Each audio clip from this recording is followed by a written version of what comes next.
ನಮಸ್ಕಾರ ಪ್ರಿಯ ವೀಕ್ಷಕರೇ, ಈ ಸಮಯದಲ್ಲಿ ಮತ್ತೊಮ್ಮೆ ದೇವರ ವಾಕ್ಯವನ್ನು ಸಾರುವುದಕ್ಕೆ ನಿಮ್ಮ ಮುಂದೆ ನಿಂತು ಈ ಸಮಯದಲ್ಲಿ ನಾವು ನೆಹೆಮೀಯನ ಬಗ್ಗೆ ಕಲಿಯುವಂತರಾಗಿದ್ದೇವೆ. ನೆಹೆಮೀಯನು ಯೆರೂಸಲೇಮ್ ಪಟ್ಟಣವನ್ನು ಅದರ ಗೋಡೆಗಳನ್ನು ಕಟ್ಟುವುದಕ್ಕೆ ತೀರ್ಮಾನ ಮಾಡಿಕೊಂಡನು. ಬನ್ನಿ, ಇದನ್ನು ಕಲಿಯುವುದಕ್ಕಿಂತ ಮುಂಚಿತವಾಗಿ ಪವಿತ್ರಾತ್ಮನ ಸಹಾಯವನ್ನು ಬೇಡಿಕೊಳ್ಳೋಣ. ನಮ್ಮನ್ನು ಅಧಿಕವಾಗಿ ಪ್ರೀತಿ ಮಾಡಿದಂಥ ನಮ್ಮ ತಂದೆಯಾದ ದೇವರೇ, ನಮ್ಮನ್ನು ಎಲ್ಲ ದಿನಗಳಲ್ಲೂ ಕಾಪಾಡಿ ಕಾಯ್ದು ನಡೆಸಿ ಬರುವಂತಹ ನಮ್ಮ ದೇವರೇ, ನಿನ್ನ ವಾಕ್ಯವನ್ನು ಕಲಿಯುವಾಗೆ ನಿನ್ನ ಆತ್ಮನ ಸಹಾಯವನ್ನು ಬೇಡುವಂತರಾಗಿದ್ದೇವೆ. ನೆಹೆಮೀಯನು ತೆಗೆದುಕೊಂಡಂಥ ತೀರ್ಮಾನ ಒಳ್ಳೆಯದೇ ಆಗಿತ್ತು ಎಂಬುದಾಗಿ ನಂಬುವಂತರಾಗಿದ್ದೇವೆ. ಆ ತೀರ್ಮಾನದಲ್ಲಿ ಆತನು ಪಟ್ಟಿರುವ ಕಷ್ಟಗಳ ಬಗ್ಗೆ, ಆತನು ಅನುಭವಿಸಿರುವ ನೋವುಗಳ ಬಗ್ಗೆ ನಾವು ಇನ್ನೂ ಹೆಚ್ಚಾಗಿ ತಿಳಿದುಕೊಳ್ಳುವಂತೆ ನಿನ್ನ ಆತ್ಮನ ಮೂಲಕವಾಗಿ ಸಹಾಯ ಮಾಡಿ ಎಂಬುದಾಗಿ ಕ್ರಿಸ್ತನ ದಿವ್ಯನಾಮದಲ್ಲಿ ಬೇಡುತ್ತೇನೆ ತಂದೆಯೇ, ಆಮೇನ್. ನನ್ನ ಪ್ರಿಯ ಆತ್ಮಿಕ ಸಹೋದರ ಸಹೋದರಿಯರೇ, ಇವತ್ತು ನೆಹೆಮೀಯನ ಬಗ್ಗೆ ಕಲಿತುಕೊಳ್ಳೋಣ. ಆತನು ಮಾಡಿರುವ ಆಯ್ಕೆಯ ಬಗ್ಗೆ ಕಲಿತುಕೊಳ್ಳೋಣ. ನೆಹೆಮೀಯನು ಅಂದರೆ ಯೆಹೋವನು ನನ್ನನ್ನು ಸಂತೈಸಿದ್ದಾನೆ ಎಂಬುದಾಗಿ. ಈ ನೆಹೆಮೀಯನು ಯಾರು ಎಂಬುದಾಗಿ ನಾವು ಕಲಿಯುವಾಗ ನೆಹೆಮೀಯ 1ನೇ ಅಧ್ಯಾಯ 1ನೇ ವಚನದಲ್ಲಿ ತಿಳಿಸುವಂಥದ್ದಾಗಿದೆ. ಹಕಲ್ಯರ ಮಗನಾದ ನೆಹೆಮೀಯನು ಎಂಬುದಾಗಿ. ಈತನು ಅರ್ತಷಸ್ತನ ಕಾಲದಲ್ಲಿ ಇದ್ದನು. ಪರ್ಷಿಯ ರಾಜನಾದಂಥ ಅರ್ತಷಸ್ತನ ಕಾಲದಲ್ಲಿ ಈತನು ಪಾನ ಸೇವಕನಾಗಿ ಕೆಲಸವನ್ನು ಮಾಡುತ್ತಿದ್ದನು. ಈ ಪಾನ ಸೇವಕ ಮಾಡತಕ್ಕಂಥ ಕೆಲಸದಲ್ಲಿರುವ ನೆಹೆಮೀಯನ ಬಗ್ಗೆ ಕಲಿತುಕೊಳ್ಳುವಾಗ ಈತನು ಒಬ್ಬ ದೇಶ ಪ್ರೇಮಿಯಾಗಿದ್ದನು. ಆ ಕಾಲದಲ್ಲಿದ್ದಂಥ ಅರ್ತಷಸ್ತನ ಕಾಲದಲ್ಲಿ ಈತನು ಒಳ್ಳೆಯ ಸೇವಕನಾಗಿ ಕೆಲಸವನ್ನು ಮಾಡುತ್ತಿದ್ದನು. ಅನೇಕ ಸಾರಿ ಅರ್ತಷಸ್ತನು ಈತನನ್ನು ಗಮನಿಸುವಾಗ ಈತನು ಅಷ್ಟು ಸಂತೋಷವಾಗಿರಲಿಲ್ಲ. ಅರಮನೆಯಲ್ಲಿ ಹಾದು ಹೋಗುವಾಗ ಅರಸನು ಈತನನ್ನು ಗಮನಿಸುತ್ತಿರುತ್ತಾನೆ. ಈತನನ್ನು ಗಮನಿಸುವಾಗ ಈತನು ಸಂತೋಷವಾಗಿಲ್ಲ ಎಂಬುದನ್ನು ಗಮನಿಸಿ ನೋಡಿಕೊಂಡು ಒಂದು ದಿವಸ ಅರ್ತಷಸ್ತನು ನೆಹೆಮೀಯನನ್ನು ಕೇಳುತ್ತಾನೆ, ನೀನು ಹಿಂದೆ ಎಂದೂ ಖಿನ್ನವಾಗಿರಲಿಲ್ಲ, ನೀನು ಕಳೆಗುಂದಿದವನಾಗಿ ಕಾಣುವುದೇಕೆ? ನಿನಗೆ ದೇಹಲ್ಲಾಸ್ಯವಿಲ್ಲವಲ್ಲ? ಇದಕ್ಕೆ ಮನೋವೇದನೆಯೇ ಹೊರತು ಬೇರೇನು ಕಾರಣವಲ್ಲ ಎಂದು ಹೇಳಲು ನನಗೆ ಮಹಾ ಭೀತಿ ಉಂಟಾಯಿತು ಎಂಬುದಾಗಿ ನೆಹೆಮೀಯನು ಹೇಳುತ್ತಾನೆ. ಪ್ರಿಯರೇ, ಅರಸನ ಮುಂದೆ ಪಾನ ಸೇವಕ ಮಾಡುತ್ತಿರುವ ನೆಹೆಮೀಯನು ಬಿದ್ದು ಹೋಗಿರುವ ಆ ಪೌಳಿ ಗೋಡೆಗಳ ಬಗ್ಗೆ ಹಗಲು ಹಿರುಳು ಯೋಚನೆ ಮಾಡ್ತಾ ಇದ್ದನು, ಚಿಂತೆ ಮಾಡ್ತಾ ಇದ್ದ. ಹೇಗೆ ತಾನೇ ನಾನು ರಾಜನಿಗೆ ಈ ಸಂಗತಿಯನ್ನು ತಿಳಿಸಲು ಮನಸ್ಸು ಮಾಡಬೇಕು ಎಂಬುದಾಗಿ ಆತನು ಚಿಂತಿಸುತ್ತಿದ್ದ. ಅನಂತರ ಅರಸನು ಕೇಳಿದ ಪ್ರಶ್ನೆಗೆ ಆತನು ಉತ್ತರಿಸುತ್ತಾನೆ. ನೆಹೆಮೀಯ 2ನೇ ಅಧ್ಯಾಯ 3ನೇ ವಚನದಲ್ಲಿ, ನಾನು ಅರಸನಿಗೆ, ಅರಸನು ಚಿರಂಜೀವಿಯಾಗಿರಲಿ, ನನ್ನ ಪೂರ್ವಿಕರ ಸಮಾಧಿಗಳಿರುವ ಪಟ್ಟಣವು ಹಾಳಾಗಿ ಅದರ ಬಾಗಿಲುಗಳು ಬೆಂಕಿಯಿಂದ ಸುಟ್ಟು ಹೋಗಿವೆ. ಹೀಗಿರುವಲ್ಲಿ ನನ್ನ ಮುಖವು ಕಳೆಗುಂದದೆ ಇರುವುದು ಹೇಗೆ ಎಂದು ಹೇಳಿದನು. ನೋಡಿ, ಇಲ್ಲಿ ದೇವರ ಮನುಷ್ಯನಾದಂಥ ನೆಹೆಮೀಯನು ತಾನು ಬಿಟ್ಟು ಬಂದಿರುವ ಆ ಯೆರೂಸಲೇಮ್ ಪಟ್ಟಣ ಅನೇಕ ವರ್ಷಗಳಾದವು. ಅನೇಕ ವರ್ಷಗಳಾದ ಮೇಲೆ ಆ ಪಟ್ಟಣದ ಬಗ್ಗೆ ಆತನಿಗೆ ಒಂದು ಚಿಂತನೆ ಇರುವಂಥದ್ದಾಗಿದೆ. ಹೇಗಾದರೂ ಮಾಡಿ ಆ ಪಟ್ಟಣದ ಗೋಡೆಗಳನ್ನು ಕಟ್ಟಿಸಬೇಕು, ಅದನ್ನು ಮತ್ತೊಮ್ಮೆ ದುಸ್ಥಿತಿಯಿಂದ ನಾನು ಸರಿಪಡಿಸಬೇಕು ಎಂಬುದಾಗಿ ಅಂದುಕೊಳ್ಳುತ್ತಾನೆ. ಅರ್ಥಶಾಸ್ತ್ರನು ಈತನ ಒಳ್ಳೆಯ ಗುಣವನ್ನು ಗಮನಿಸಿ ಆತನು ಕೋಪಗೊಳ್ಳದೆ, ವಿಮುಖನಾಗದೆ, ಆತನಿಗೆ ಕನಿಕರವನ್ನು ತೋರಿಸಿ ಆತನು ಹೇಳುತ್ತಾನೆ, ನಿನ್ನ ಅಪೇಕ್ಷೆ ಏನು? ನಾನು ಪರಲೋಕದ ದೇವರನ್ನು ಪ್ರಾರ್ಥಿಸಿ ಅರಸನಿಗೆ ರಾಜರ ಚಿತ್ತವಿರುವುದಾದರೆ ಮತ್ತು ತಮ್ಮ ಸೇವಕನು ತಮ್ಮ ದೃಷ್ಟಿಯಲ್ಲಿ ದಯೆಗೆ ಪಾತ್ರನಾಗಿದ್ದರೆ ನನ್ನ ಪಿತೃಗಳ ಸಮಾಧಿಗಳಿರುವ ಪಟ್ಟಣವನ್ನು ತಿರುಗಿ ಕಟ್ಟುವುದಕ್ಕೋಸ್ಕರ ಯಹೂದ ದೇಶಕ್ಕೆ ಹೋಗಲು ನನಗೆ ಅಪ್ಪಣೆಯಾಗಬೇಕು ಎಂದು ಹೇಳಿದನು. ರಾಜನು ಈತನನ್ನು ಕೇಳುವಾಗ ಈತನು ನೇರವಾಗಿ ಮುಚ್ಚುಮರೆಯಿಲ್ಲದೆ, ಯಾವುದೇ ಭಯವಿಲ್ಲದೆ ನೇರವಾಗಿ ಉತ್ತರಿಸುತ್ತಾನೆ, ನಾನು ಆ ಗೋಡೆಯನ್ನು ಕಟ್ಟುವುದಕ್ಕೆ ಹೋಗಬೇಕು. ದೇವರ ಕೃಪೆ ನೆಹೆಮೀಯನ ಮೇಲೆ ಇದ್ದ ಕಾರಣವಾಗಿ ಅರಸನು ಯಾವುದೇ ಕೇಡನ್ನು ಮಾಡದೆ,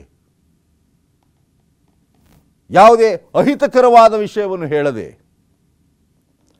ತಾನು ಕೇಳಿಕೊಂಡ ಹಾಗೆ ಎಲ್ಲವನ್ನ ಒದಗಿಸುತ್ತಾನೆ. ನೆಹೆಮೀಯನಿಗೆ ಬಹಳ ಸಂತೋಷವಾಗಿ ಹೇಗಾದರೂ ಮಾಡಿ ಆ ಗೋಡೆಗಳನ್ನು ಕಟ್ಟಬೇಕು ಎಂಬುದಾಗಿ ಜನರನ್ನು ಕರೆದುಕೊಂಡು ಹೋಗಿ, ಸಾಮಗ್ರಿಗಳನ್ನು ತೆಗೆದುಕೊಂಡು ಹೋಗಿ ಅಲ್ಲಿ ಆ ಗೋಡೆಯನ್ನು ಕಟ್ಟಲು ಆತನು ಪ್ರಾರಂಭಿಸುವಾಗ ಅಡಚಣೆಗಳು ಉಂಟಾಗುತ್ತವೆ. ಹೊರೇಬಿನ ಸನ್ಬಲ್ಲಟನಿಗೂ ಅಮ್ಮೋನ್ ದೇಶದ ಮರದ ಟೋಬಿ ಎಂಬ ದಾಸನಿಗೂ ಮುಟ್ಟಿದಾಗ ಅವರು ಬಹಳವಾಗಿ ಹೊಟ್ಟೆ ಕಿಚ್ಚುಪಟ್ಟರು. ಈತನು ಆ ಗೋಡೆಯನ್ನು ಕಟ್ಟಬಾರದು, ಯೆರೂಸಲೇಮ್ ಪಟ್ಟಣವನ್ನು ಈತನು ಮುಗಿಸಬಾರದು, ಅದು ಹಾಗೇ ಇರಬೇಕು ಎಂಬುದಾಗಿ. ನೆಹೆಮೀಯನು ಇಂತಹ ಅಡಚಣೆಗಳು ಬರುತ್ತವೆ ಎಂಬುದನ್ನು ಗುರುತಿಸಿಕೊಂಡು ರಾತ್ರೋರಾತ್ರಿ ಪೌಳಿ ಗೋಡೆಯನ್ನು ಕಟ್ಟಲು ಆತನು ಹೋಗುತ್ತಾನೆ. ನನ್ನ ದೇವರು ನನ್ನಲ್ಲಿ ಯಾವ ಆಲೋಚನೆ ಹುಟ್ಟಿಸಿದ್ದಾನೆಂದು ಯಾರಿಗೂ ತಿಳಿಸದೆ ರಾತ್ರಿಯಲ್ಲೆದ್ದು ಕೆಲವು ಜನರನ್ನು ಮಾತ್ರ ಕರೆಕೊಂಡು ಹೊರಟೆನು. ನನ್ನ ವಾಹನ ಪಶುವಿನ ಹೊರತು ಬೇರೆ ಯಾವ ಪಶುವು ನನ್ನೊಂದಿಗಿರಲಿಲ್ಲ. ಯಾಕೆ ಹೀಗೆ ಹೋದನು ಎಂಬುದಾಗಿ ಹೇಳುವಾಗ, ಅನೇಕ ಜನರು, ವಿಶೇಷವಾಗಿ ಸನ್ಬಲ್ಲಟನು ತನ್ನ ಸ್ನೇಹಿತರೊಡನೆ ನೆಹೆಮೀಯನಿಗೆ ಅಡ್ಡಿ ಮಾಡುತ್ತಾನೆ ಎಂಬುದು ಗೊತ್ತಾಗಿತ್ತು. ಹಾಗಿರುವಲ್ಲಿ ಇಂಥ ಒಳ್ಳೆಯ ಕೆಲಸಕ್ಕೆ ಕೈ ಹಾಕುವಾಗ, ಆ ಗೋಡೆಗಳ ಜೀರ್ಣೋದ್ಧಾರ ಮಾಡುವಾಗ ಖಂಡಿತವಾಗಿಯೂ ಸೈತಾನನು ಅಷ್ಟು ಸುಲಭವಾಗಿ ಬಿಟ್ಟುಕೊಡುವುದಿಲ್ಲ. ವಿರೋಧಿಗಳು ಹೆಚ್ಚಾಗುತ್ತಾರೆ ಎಂಬುದಾಗಿ ನೆಹೆಮೀಯನಿಗೆ ಗೊತ್ತಿತ್ತು. ಆದಾಗ್ಯೂ ಸಹ ನೆಹೆಮೀಯನು ಆ ಗೋಡೆಗಳನ್ನು ಕಟ್ಟುವುದಕ್ಕೆ ತೀರ್ಮಾನ ಮಾಡಿಕೊಳ್ಳುತ್ತಾನೆ. ಅನೇಕ ಅಡಚಣೆಗಳು ಬಂದಾಗ್ಯೂ ಸಹ ತನ್ನ ದೃಢವಾದ, ನಿಶ್ಚಳವಾದ ಧೈರ್ಯವನ್ನು ಆತನು ಬಿಟ್ಟುಕೊಡಲಿಲ್ಲ. ನೆಹೆಮೀಯ 4ನೇ ಅಧ್ಯಾಯದಲ್ಲಿ ಗಮನಿಸುತ್ತೇವೆ, ನಾವು ಪೌಳಿ ಗೋಡೆಯನ್ನು ಕಟ್ಟುತ್ತಿದ್ದ ಸುದ್ದಿಯು ಸನ್ಬಲ್ಲಟನಿಗೆ ಮುಟ್ಟಿದಾಗ ಅವನು ಬಲು ಹೊಟ್ಟೆ ಕಿಚ್ಚು ಸಿಟ್ಟು ಉಳ್ಳವನಾಗಿ ತನ್ನ ಸಹೋದರರ ಮುಂದೆಯೂ ಸಮಾರ್ಯದ ದಂಡಿನವರ ಮುಂದೆಯೂ ನಿತ್ರಾಣಿಗಳಾದ ಈ ಯೆಹೂದ್ಯರು ಮಾಡುವುದೇನು, ಯಾಕೆ ಹೇಗೆ ಮಾಡ್ತಾ ಇದ್ದಾರೆ, ಯಾರು ಇವರಿಗೆ ಅಪ್ಪಣೆ ಕೊಟ್ಟದ್ದು ಎಂಬುದಾಗಿ ಅನೇಕ ಅಡಚಣೆಗಳನ್ನು ತಂದಿದ್ದರು ಎಂಬುದು ನೋಡುವಂತರಾಗಿದ್ದೇವೆ. ಅವರು ಮುಂದೆ ಬಂದು ಹೀಯಾಳಿಸುವಂತರಾಗಿದ್ದಾರೆ.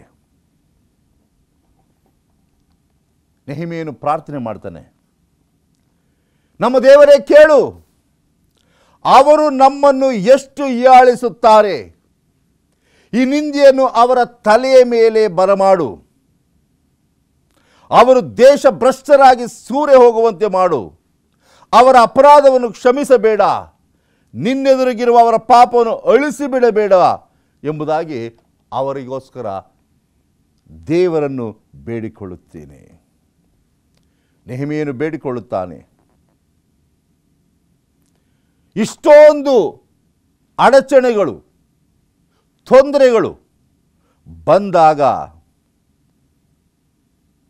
ಗೋಡೆಯೆಲ್ಲ ಅರ್ಧ ಎತ್ತರದವರೆಗೂ ಜೋಡಣೆ ಆಯಿತು.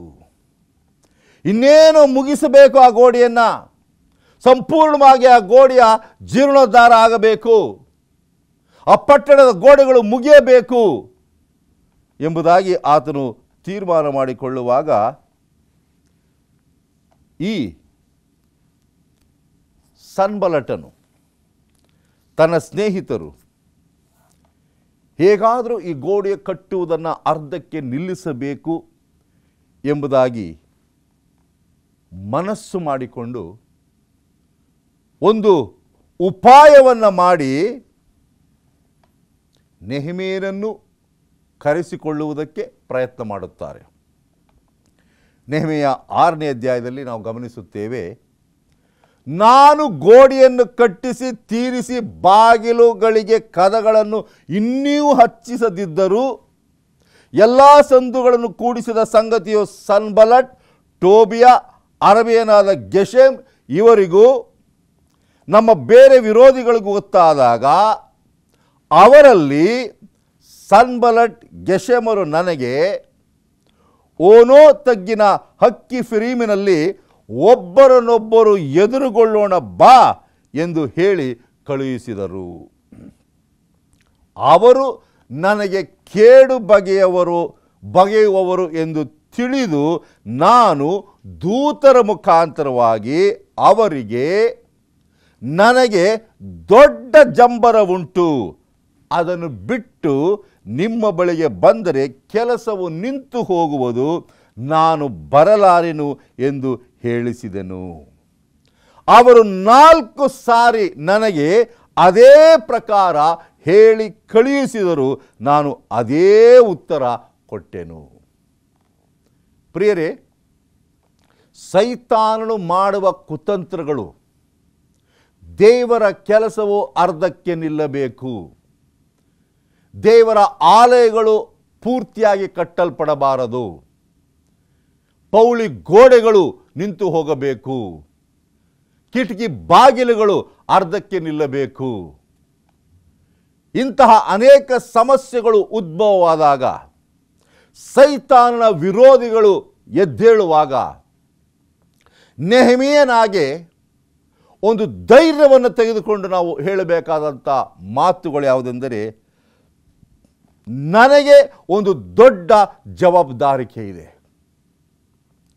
ನನಗೆ ದೇವರು ಈ ಆಲಯವನ್ನು ಕಟ್ಟುವುದಕ್ಕೆ ಒಂದು ಜವಾಬ್ದಾರಿಕೆಯನ್ನು ಕೊಟ್ಟಿದ್ದಾನೆ, ಅದನ್ನು ಅರ್ಧಕ್ಕೆ ನಿಲ್ಲಿಸಿ ಬಿಟ್ಟು ಬಿಡುವುದಕ್ಕೆ ನನಗೆ ಮನಸ್ಸಿಲ್ಲ.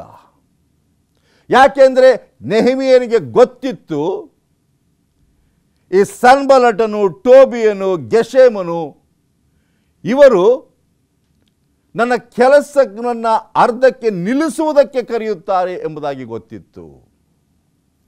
ಸನ್ಬಲ್ಲಟನು ಒಬ್ಬ ದೊಡ್ಡ ವ್ಯಕ್ತಿ. ಆ ಸಮಯದಲ್ಲಿ ಆತನು ರಾಜ್ಯಪಾಲನಾಗಿ ಕೆಲಸವನ್ನು ಮಾಡುತ್ತಿದ್ದನು.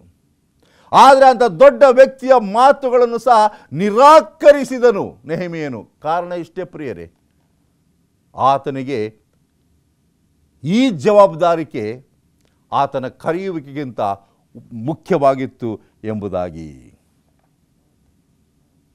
5ನೇ ವಚನ ಗಮನಿಸಿ. 5ನೆಯ ಸಾರಿ ಸನ್ಬಲ್ಲಟನು ಅದೇ ಉದ್ದೇಶದಿಂದ ತನ್ನ ಸ್ವಂತ ಸೇವಕನ ಮುಖಾಂತರವಾಗಿ ಮುಚ್ಚದಿರುವ ಒಂದು ಪತ್ರವನ್ನು ಕಳುಹಿಸಿದನು. ಅದರಲ್ಲಿ ಗೆಷೆಮ್ ಎಂಬವನು ನನಗೆ ತಿಳಿಸಿದ ಪ್ರಕಾರ, ನೀನು ಯಹೂದ್ಯರು ತಿರುಗಿ ಬೀಳಬೇಕೆಂದಿದ್ದೀರಿ, ಆದದರಿಂದಲೇ ನೀನು ಆ ಗೋಡೆಯನ್ನು ಕಟ್ಟಿಸುತ್ತೀ. ನೀವು ಏನೋ ಒಂದು ಸಂಚನ್ನು ಮಾಡಿಕೊಂಡು ಯುದ್ಧವನ್ನು ಮಾಡುವುದಕ್ಕೆ ನೀವು ಸಿದ್ಧರಾಗುತ್ತಿದ್ದೀರಾ, ಅದಕ್ಕೋಸ್ಕರ ಈ ಗೋಡೆಗಳನ್ನು ಕಟ್ಟುತ್ತಿದ್ದೀರಾ ಎಂಬುದಾಗಿ ಒಂದು ತಪ್ಪಾದ ಮಾಹಿತಿಯನ್ನು ಕಳುಹಿಸಿಕೊಟ್ಟಿದ್ದರು. ಮತ್ತು ನೀನು ಅವರ ಅರಸನಾಗುವೆ ಎಂಬ ಸುದ್ದಿಯು ಜನರಲ್ಲಿ ಹಬ್ಬಿರುತ್ತದೆ. ಇದರಲ್ಲಿ ಯಹೂದದಲ್ಲಿ ಒಬ್ಬ ಅರಸನಿರುತ್ತಾನೆಂದು ನಿನ್ನನ್ನು ಕುರಿತು ಯೆರೂಸಲೇಮಿನಲ್ಲಿ ಪ್ರಕಟಿಸುವುದಕ್ಕೋಸ್ಕರ ಪ್ರವಾದಿಗಳನ್ನು ನೇಮಿಸಿದ್ದಿ ಎಂಬುದಾಗಿ ಹೇಳುತ್ತಾರೆ. ಈ ಸುದ್ದಿ ರಾಜನಿಗೂ ಮುಟ್ಟುವುದು, ಆದ್ದರಿಂದ ಕೂಡಿ ಮಾತಾಡೋಣ ಬಾ ಎಂದು ಬರೆದಿತ್ತು. ನೋಡಿ ಎಂಥ ಕುತಂತ್ರ. ನೀನು ಯೆರೂಸಲೇಮ್ ಪಟ್ಟಣದ ಗೋಡೆಗಳನ್ನು ಕಟ್ಟಿ ಅದರ ರಾಜನಾಗಬೇಕು ಎಂಬುದಾಗಿ ಇಷ್ಟೊಂದು ಕಸರತ್ತನ್ನು ಮಾಡ್ತಾ ಇದೀಯಾ, ಇಷ್ಟೊಂದು ಕೆಲಸವನ್ನು ಸೇರಿಸಿಕೊಂಡು ಮಾಡ್ತಾ ಇದೀಯಾ. ಈ ವಿಷಯವನ್ನು ನಾವು ರಾಜನಿಗೆ ಮುಟ್ಟಿಸುತ್ತೇವೆ, ನಿನ್ನ ಕುತಂತ್ರವು ರಾಜನಿಗೆ ಗೊತ್ತಾಗುತ್ತದೆ, ನಿನ್ನನ್ನು ಅವಮಾನಪಡಿಸುವುದಕ್ಕೆ ನಾವು ಸಿದ್ಧರಾಗಿದ್ದೇವೆ ಎಂಬುದಾಗಿ ಅನೇಕ ವಿಷಯಗಳು ಆ ಪತ್ರದಲ್ಲಿ ಬರೆದಿತ್ತು. ಅದಕ್ಕೆ ನೆಹೆಮೀಯನು ಹೇಳ್ತಕ್ಕಂಥದ್ದು, ನೀನು ಬರೆದಂಥದ್ದು ಏನೂ ನಡೆದಿಲ್ಲ, ಅದನ್ನು ನೀನೇ ನಿನ್ನ ಮನಸ್ಸಿನಲ್ಲಿ ಕಲ್ಪಿಸಿಕೊಂಡಿದ್ದಿ ಎಂದು ಹೇಳಿ ಕಳುಹಿಸಿದೆನು. ನೀನು ಹೇಳಿದ ಹಾಗೆ ನನ್ನಲ್ಲಿ ಆ ದುರುದ್ದೇಶವಿಲ್ಲ, ನನ್ನಲ್ಲಿ ಆ ದುಸ್ಸಾಹಸ ಮಾಡುವ ಶಕ್ತಿ ಇಲ್ಲ. ನಾನು ಜನರ ಪರವಾಗಿದ್ದೇನೆ, ಜನರಿಗೋಸ್ಕರ ದೇವರಿಗೋಸ್ಕರ ಈ ಆಲಯವನ್ನು ಕಟ್ಟುತ್ತಿದ್ದೇನೆ. ನನ್ನ ಬಗ್ಗೆ ಇಲ್ಲ ಸಲ್ಲದ ಅಪವಾದಗಳನ್ನು ನೀವು ಮಾಡುತ್ತಿದ್ದೀರಾ. ನಿಮ್ಮ ಸ್ವಂತ ಮನಸ್ಸಿನಲ್ಲಿ ಆ ಕೆಟ್ಟ ಭಾವನೆಗಳು ಮೂಡಿಕೊಂಡಿದೆ. ಹೀಗೆ ಎಲ್ಲರೂ ಇವರ ಕೈಗಳು ಜೋಲು ಬಿದ್ದು ಕೆಲಸವನ್ನು ತೀರಿಸದೆ ಬಿಡಲಿ ಅಂದುಕೊಂಡು ನಮ್ಮನ್ನು ಹೆದರಿಸುವುದಕ್ಕೆ ಪ್ರಯತ್ನಿಸಿದರು. ಆಗ ನಾನು ಪ್ರಾರ್ಥಿಸಿದನು. ನೆಹೆಮೀಯನು ಹೇಳ್ತಾನೆ, ನನ್ನ ದೇವರೇ, ನನ್ನ ಕೈಗಳನ್ನು ಬಲಪಡಿಸು. ವೈರಿಗಳು ನಮ್ಮ ಸುತ್ತಮುತ್ತಲೂ ಇದ್ದಾರೆ ಪ್ರಿಯರೇ. ದೇವರ ಕೆಲಸವು ಅರ್ಧಕ್ಕೆ ನಿಲ್ಲಬೇಕು ಎಂಬತಕ್ಕಂಥ ಶತ ಪ್ರಯತ್ನವನ್ನು ಸೈತಾನನು ತನ್ನ ಸ್ನೇಹಿತರನ್ನು ಸೇರಿಸಿಕೊಂಡು ನಮ್ಮನ್ನು ಅಪಾಯಕ್ಕೆ ದೂಡುತ್ತಾರೆ, ಅವಮಾನಕ್ಕೆ ದೂಡುತ್ತಾರೆ, ಸಂದೇಹ ಬರುವಂತೆ ಮಾಡುತ್ತಾರೆ. ಕೆಟ್ಟ ಭಾವನೆಗಳು ಮೂಡಲಿ, ಹಗೆತನ ಬರಲಿ, ಇವರು ಅವಮಾನ ಹೊಂದಿ ಓಡಿ ಹೋಗಲಿ ಎಂಬುದಾಗಿ ಸೈತಾನನ ಒಂದು ಕುತಂತ್ರವಾಗಿದೆ. ಆದರೆ ಇವತ್ತು ನೆಹೆಮೀಯನಾಗಿ ನಾವು ಪ್ರಾರ್ಥನೆ ಮಾಡಿಕೊಳ್ಳಬೇಕು, ಸ್ವಾಮಿ ನನ್ನ ಕೈಗಳನ್ನು ಬಲಪಡಿಸು, ನನ್ನ ಮನಸ್ಸನ್ನು ದೃಢಪಡಿಸು, ನಾನು ಕೈ ಹಾಕುವ ಕೆಲಸವನ್ನು ಅರ್ಧಕ್ಕೆ ನಿಲ್ಲಿಸದಂತೆ, ನಿನ್ನ ಆಲಯವು ಕಟ್ಟಲ್ಪಡುವಂತೆ, ನಿನ್ನ ಪೌಳೆ ಗೋಡೆಗಳು ಕಟ್ಟಲ್ಪಡುವಂತೆ, ನಿನ್ನ ಸಭೆಯು ಕಟ್ಟಲ್ಪಡುವಂತೆ ನನ್ನನ್ನು ಉಪಯೋಗ ಮಾಡು ಎಂಬುದಾಗಿ ಪ್ರಾರ್ಥನೆ ಮಾಡಬೇಕಾಗಿದೆ. ನೆಹೆಮೀಯನನ್ನು ಕೊಲ್ಲುವುದಕ್ಕೆ ಪ್ರಯತ್ನಪಟ್ಟರು. ನಿನ್ನನ್ನು ಕೊಲ್ಲುವುದಕ್ಕೆ ಬರುತ್ತಾರೆ, ಈ ರಾತ್ರಿಯೇ ಬರುತ್ತಾರೆ. ಆದದರಿಂದ ನಾವಿಬ್ಬರು ದೇವಾಲಯಕ್ಕೆ ಹೋಗಿ ಪವಿತ್ರ ಸ್ಥಾನವನ್ನು ಪ್ರವೇಶಿಸಿ ಅದರ ಕದಗಳನ್ನು ಮುಚ್ಚಿಕೊಳ್ಳೋಣ ಬಾ ಎಂದು ಹೇಳಿದನು. ನೆಹೆಮೀಯನ ಉತ್ತರ ಏನಾಗಿತ್ತು ಗೊತ್ತಾ? ನನ್ನಂಥ ಪುರುಷನು ಓಡಿ ಹೋಗುವುದು ಯೋಗ್ಯವೋ? ಇದಲ್ಲದೆ ನನ್ನಂಥವನು ಪ್ರಾಣ ರಕ್ಷಣೆಗಾಗಿ ಪವಿತ್ರ ಸ್ಥಾನವನ್ನು ಪ್ರವೇಶಿಸುವನೇ? ನಾನು ಬರುವುದಿಲ್ಲ ಎಂದು ಉತ್ತರ ಕೊಟ್ಟೆನು. ಆದರೆ ಸ್ವಲ್ಪ ಹೊತ್ತು ಸೂಕ್ಷ್ಮವಾಗಿ ವಿಚಾರ ಮಾಡಿದಾಗ ನನ್ನ ವಿಷಯವಾಗಿ ಆ ಕಾಲಜ್ಞಾನ ವಚನವನ್ನು ಉಚ್ಚರಿಸುವುದಕ್ಕೆ ಇವನನ್ನು ಪ್ರೇರೇಪಿಸಿದವನು ದೇವರಲ್ಲ, ಟೋಬಿಯನು, ಸನ್ಬಲಟನು ಇವನಿಗೆ ಲಂಚ ಕೊಟ್ಟು ಹಾಗೆ ಹೇಳಿಸಿದರು ಎಂದು ನನಗೆ ಗೊತ್ತಾಯಿತು. ಆಗ ದೇವರಲ್ಲಿ ಪ್ರಾರ್ಥಿಸಿಕೊಳ್ಳುತ್ತಾನೆ ನೆಹೆಮೀಯನು, ನನ್ನ ದೇವರೇ, ಟೋಬಿಯ, ಸನ್ಬಲಟರು ಮಾಡಿದ ಈ ದುಷ್ಕೃತ್ಯಗಳು ನಿನ್ನ ನೆನಪಿನಲ್ಲಿರಲಿ. ನನ್ನನ್ನು ಹೆದರಿಸುವುದಕ್ಕೆ ಪ್ರಯತ್ನಿಸಿದ ಪ್ರವಾದಿನಿಯಾದ ನೋವಾದ್ಯ ಮುಂತಾದ ಪ್ರವಾದಿಗಳನ್ನು ಮರೆಯಬೇಡ. ಪ್ರಿಯರೇ, ಇಷ್ಟೆಲ್ಲ ಅಡಚಣೆಗಳ ಮಧ್ಯದಲ್ಲೂ ಸಹ ದೇವರ ಭಕ್ತನಾದಂಥ ನೆಹೆಮೀಯನು, ಕೇವಲ ಒಬ್ಬ ಪಾನ ಸೇವಕನಾದಂಥ ನೆಹೆಮೀಯನು ಆ ಪೌಳೆ ಗೋಡೆಯನ್ನು ಕಟ್ಟುವುದಕ್ಕೆ ತೀರ್ಮಾನವನ್ನು ಮಾಡಿಕೊಂಡು, ಗೋಡೆಯು ಭಾದ್ರಪದ ಮಾಸದ 25ನೇ ದಿನದಲ್ಲಿ ತೀರಿತ್ತು. ಅದನ್ನು ಕಟ್ಟುವುದಕ್ಕೆ ಒಟ್ಟು 52 ದಿನಗಳು ಹಿಡಿದವು. ದೇವರು ನೆಹೆಮೀಯನಿಗೆ ಜ್ಞಾನವನ್ನು ಕೊಟ್ಟನು, ಧೈರ್ಯವನ್ನು ತುಂಬಿದನು. ಆ ಜ್ಞಾನವನ್ನು, ಆ ಧೈರ್ಯವನ್ನು ತನ್ನ ವೈರಿಗಳನ್ನು ಎದುರಿಸುವುದಕ್ಕೆ ಉಪಯೋಗ ಮಾಡಿ, ವೈರಿಗಳ ಅಡಚಣೆಗಳ ಮಧ್ಯದಲ್ಲೂ ಸಹ ಅಧೈರ್ಯಗೊಳ್ಳದೆ, ಧೃತಿಗೆಡದೆ, ಅವಮಾನವಾಗಿದ್ದಾಗ್ಯೂ ಸಹ, ಎಷ್ಟೇ ಸಮಸ್ಯೆಗಳು ಎದುರಾದಾಗ್ಯೂ ಸಹ ಗೋಡೆಯನ್ನು ಕಟ್ಟುವುದಕ್ಕೆ ತೀರ್ಮಾನ ಮಾಡಿಕೊಂಡನು ಎಂಬುದಾಗಿ ನಾವು ಗಮನಿಸುವಂತರಾಗಿದ್ದೇವೆ. ನನ್ನ ಆತ್ಮೀಯ ಸಹೋದರ ಸಹೋದರಿಯರೇ, ಇವತ್ತು ನೆಹೆಮೀಯನಂಥ ದೃಢವಾದ ನಾಯಕರು ನಮಗೆ ಬೇಕಾಗಿದ್ದಾರೆ. ನೆಹೆಮೀಯನು ದೇವರಿಗೋಸ್ಕರ ತನ್ನ ಎಲ್ಲ ಅವಮಾನವನ್ನು ತಾಳಿಕೊಂಡನು. ರಾತ್ರಿ ಹಗಲು ಆತನು ಕಷ್ಟಪಟ್ಟು ಕೆಲಸವನ್ನು ಮಾಡಿದನು. ರಾಜನ ಮುಂದೆ ಆತನು ಸಮ್ಮತಿಯನ್ನು ಪಡೆಯುವುದಕ್ಕೆ ತನ್ನ ಇಡೀ ಜೀವಿತವನ್ನು ಆತನು ಒಪ್ಪಿಸಿಕೊಟ್ಟನು. ಇವತ್ತು ನಾವೆಲ್ಲರೂ ಒಂದು ತೀರ್ಮಾನ ಮಾಡಿಕೊಳ್ಳಬೇಕು. ನಮ್ಮ ಸಭೆಯ ಆಲಯಗಳು, ಗೋಡೆಗಳು ಬಿದ್ದು ಹೋಗಿವೆ. ಅದನ್ನು ಜೀರ್ಣೋದ್ಧಾರ ಮಾಡಬೇಕು, ಅದನ್ನು ಹೇಗಾದರೂ ಕಟ್ಟಿ ಸರಿಪಡಿಸಬೇಕು ಎಂಬತಕ್ಕಂಥ ಹಂತದಲ್ಲಿ ಅನೇಕ ಸಮಸ್ಯೆಗಳು ಎದುರಾಗಿದ್ದಾಗ್ಯೂ ಸಹ ಅದನ್ನು ಕಟ್ಟುವುದಕ್ಕೆ ನಾವು ದೃಢ ಮನಸ್ಸು ಮಾಡಿಕೊಳ್ಳೋಣ. ದೇವರು ನಮಗೆ ನೆಹೆಮೀಯನಿಗೆ ಕೊಟ್ಟಂಥ ಜ್ಞಾನವನ್ನು ಕೊಡುತ್ತಾನೆ, ನೆಹೆಮೀಯನಿಗೆ ಕೊಟ್ಟಂಥ ಚಾಣಾಕ್ಷತನವನ್ನು ಕೊಡುತ್ತಾನೆ, ನೆಹೆಮೀಯನಿಗೆ ಕೊಟ್ಟಂಥ ಆರ್ಥಿಕ ನೆರವನ್ನು ಕೊಡುತ್ತಾನೆ, ನೆಹೆಮೀಯನಿಗೆ ಕೊಟ್ಟಂಥ ಅದೃಢ ಮನಸ್ಸನ್ನು ಕೊಡುತ್ತಾನೆ. ಇವತ್ತು ತೀರ್ಮಾನವನ್ನು ನಾನು ಮತ್ತು ನೀವು ಮಾಡಿಕೊಳ್ಳಬೇಕಾಗಿದೆ. ದೇವರು ವಹಿಸಿಕೊಟ್ಟಿರುವ ಆ ಜವಾಬ್ದಾರಿಕೆಯನ್ನು ನಾನು ಮುಗಿಸುವುದರಲ್ಲಿ ಎಷ್ಟು ಸಿದ್ಧನಾಗಿದ್ದೇನೆ ಎಂಬುದಾಗಿ. ಕ್ರಿಸ್ತನ ಬರೋಣವು ಹತ್ತಿರವಾಗಿದೆ ಪ್ರಿಯರೇ. ನಮ್ಮೆಲ್ಲರಿಗೂ ಕೊಟ್ಟಿರತಕ್ಕಂಥ ಜವಾಬ್ದಾರಿಕೆಯನ್ನು ಮುಗಿಸುವುದಕ್ಕೆ ದೇವರು ನಮ್ಮನ್ನು ಕರೆಯುತ್ತಿದ್ದಾನೆ. ಆ ಜವಾಬ್ದಾರಿಕೆಯಲ್ಲಿ ನಾವು ಹಿಂದೆ ಬೀಳದೆ ದೃಢ ಮನಸ್ಸು ಮಾಡಿಕೊಂಡು ದೇವರ ಆಲಯಗಳನ್ನು, ಬಿದ್ದು ಹೋಗಿರುವ ಗೋಡೆಗಳನ್ನು ಕಟ್ಟುವಂತೆ ದೇವರು ನಮಗೆ ಸಹಾಯ ಮಾಡಲಿ ಎಂಬುದಾಗಿ ನನ್ನ ಪ್ರಾರ್ಥನೆಯಾಗಿದೆ. ಪ್ರಾರ್ಥನೆ ಮಾಡುವ. ಪ್ರಿಯ ತಂದೆಯಾದ ದೇವರೇ, ನೆಹೆಮೀಯನ ಚರಿತ್ರೆಗೋಸ್ಕರ ಸ್ತೋತ್ರ. ಆತನು ಬಿದ್ದು ಹೋಗಿರುವ ಯೆರೂಸಲೇಮ್ ಗೋಡೆಗಳನ್ನು ಕಟ್ಟುವುದಕ್ಕೆ ಎಷ್ಟು ಪ್ರಯಾಸಪಟ್ಟನು, ಎಷ್ಟು ಅವಮಾನಪಟ್ಟನು ಎಂಬುದನ್ನು ಕಲಿಸಿದಕ್ಕೋಸ್ಕರ ಸ್ತೋತ್ರ ಹೇಳುತ್ತೇವೆ.